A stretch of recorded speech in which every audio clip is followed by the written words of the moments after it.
ये कहानी है एक भिखारी की कहानी।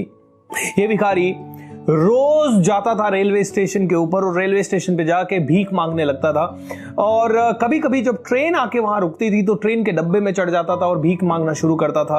अल्लाह के नाम पे दे दे, मुझे दे दे, तेरे बच्चों की जल्दी शादी होगी, और ऐसे बहुत सारी दुआएं भी ये साथ साथ देता था। एक दिन भिखारी ट्रेन के डब्बे में चढ़ा, और जब वो ट्रेन के डब्बे में चढ़ा तो बहुत सारे लोगों से भीख मांगते मांगते एक सेठ जी के पास पहुंचा और सेठ जी से कहा, सेठ जी अल्लाह के नाम पे दे दीजिए।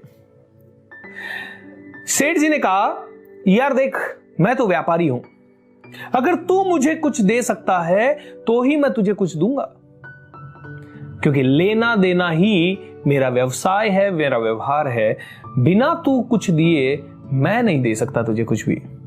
भिखारी ने कहा, सेठ जी मैं भिखारी हूं, अगर मैं किसी को कुछ दे पाता तो मैं भीख क्यों मांगता। सेठ जी ने कहा, मैं समझ सकता हूं, लेकिन फिर भी तू कुछ तो दे सकता होगा, और अगर तू कुछ देना नहीं चाहता या तेरे पास कुछ है नहीं देने के लिए तो आई एम सॉरी, मैं भी आपको कुछ दे नहीं सकता। भिखारी जैसे तैसे ट्रेन चल पड़ी और भिखारी वहां से उतर गया, और भिखारी को बड़ा गुस्सा आया। बोला, ऐसा कैसा पागल आदमी है, एक भिखारी को भीख मांगते हुए भी पूछ रहा है कि तू मुझे वापस कुछ दे। इतना भी कोई व्यापारी होना चाहिए, ये पैसे वाले होते ही ऐसे, ये पैसे वाले होते ही खराब है। ऐसे उसने बहुत सारी चीजें अपने माइंड में लाना शुरू कर दिया। उस दिन भिखारी का मन नहीं लगा और वो जल्दी घर चला गया, और उसके माइंड में यही बात चलती रही। वो बहुत गुस्सा हुआ इस बात को लेके और रात भर तक मंथन करता रहा। लेकिन बीच बीच में कभी कभी उसके माइंड में ख्याल आया कि यार वास्तव में मैंने कभी किसी को कुछ दिया ही नहीं। मैं कैसा इंसान हूं, मैं कैसी जिंदगी जी रहा हूं, मैंने कभी किसी को कुछ दिया ही नहीं। और वो सेठ जी कहीं ना कहीं सही भी कह रहे थे। लेकिन फिर बाद में उसके पास ख्याल आता कि भगवान ने मुझे कुछ दिया ही नहीं, मैं तो बहुत अनलकी हूं, और भगवान ने जब मुझे कुछ नहीं दिया तो मैं कैसे किसी को दे सकता हूं।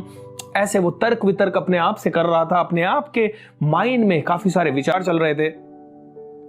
इन्हीं विचारों के साथ रात को उसे नींद आ गई, और जब वो सुबह उठा तो फिर से ये विचार चालू हो गए। और इन्हीं विचारों के साथ वो धीरे धीरे वापस से रेलवे स्टेशन के तरफ बढ़ रहा था, क्योंकि दूसरा दिन शुरू हो चुका था। उसकी भीख मांगने की प्रक्रिया भी चालू होने वाली थी। जब वो रेलवे स्टेशन की तरफ जा रहा था तो रास्ते में उसको लेफ्ट हैंड की साइड की तरफ एक फूलों का पौधा दिखाई दिया।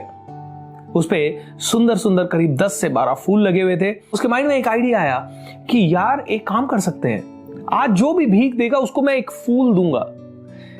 भिखारी को जैसे ये आइडिया आया, उसके चेहरे पे स्माइल आई। वो तुरंत उस झाड़ी की तरफ भागा, उसने फटाफट सारे फूल तोड़े और बहुत खुशी के साथ वो रेलवे स्टेशन के पास गया एंड भीख मांगना शुरू किया।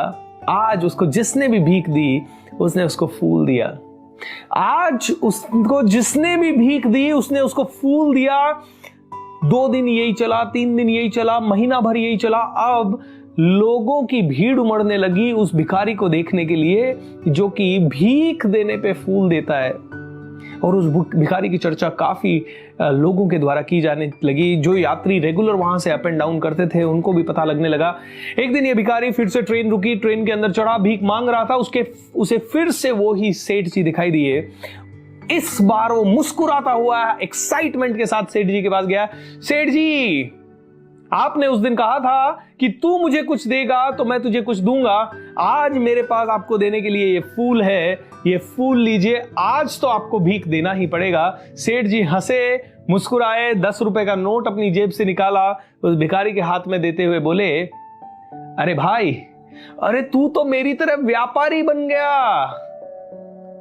भिखारी को समझ नहीं आई बात क्या हुई, और इतनी देर में ट्रेन चलने लगी, भिखारी को उतरना पड़ा। लेकिन भिखारी के माइंड में सेठ जी की यह बात, अरे तू तो व्यापारी बन गया, अरे तू तो मेरी तरह व्यापारी बन गया, ये बात पूरे जहन में उतर गई। एंड वो बड़ा खुश हुआ और बहुत सोचने लगा इसके ऊपर। अरे वास्तव में मैं तो व्यापारी बन गया, कोई मुझे पैसा दे रहा है मैं फूल दे रहा हूं, कोई पैसा दे रहा है मैं फूल दे रहा हूं। दोस्तों, 3 साल बाद 2 व्यक्ति सूट बूट पहने फिर से रेलवे स्टेशन पे खड़े थे। एक ने दूसरे से पूछा, पहचाना? दूसरे ने कहा, नहीं। सेठ जी, मैं वो ही भिखारी हूं जिससे पहली बार आपने कहा था तू कुछ दे तो मैं तुझे कुछ दूंगा, और दूसरी बार जब हम मिले तब आपने कहा, अरे तू तो मेरी तरफ व्यापारी बन गया। सेठ जी, मैं वो ही भिखारी हूं और आज इस सिटी का सबसे बड़ा फूलों का व्यापारी हूं, और credit goes to you sir. दोस्तों, कहानी का सारांश यह है कि आप अगर किसी इंसान को एक पावरफुल एडवाइस दे सके तो उसकी पूरी जिंदगी बदल सकती है। अगर आप किसी इंसान को प्यार के 2 शब्द कह सके तो उसकी पूरी जिंदगी बदल सकती है।